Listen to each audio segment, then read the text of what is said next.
பிழை 100 செய்தாலும் பொறுத்தருளும் செல்வக்குமரன் பொய்யான மயிலேறவும் காட்சி எழியாவும் ஒளி வீசும் தெய்வாம்சமே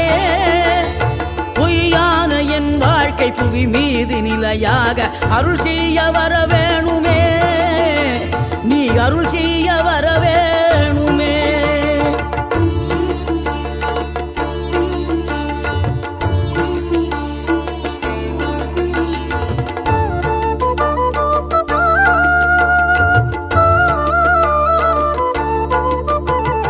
இகழ்தலையும் புகழ்தலையும் ஒரு முகமாய் கருதும்படி செவி உரைத்த முத்துக்குமரன்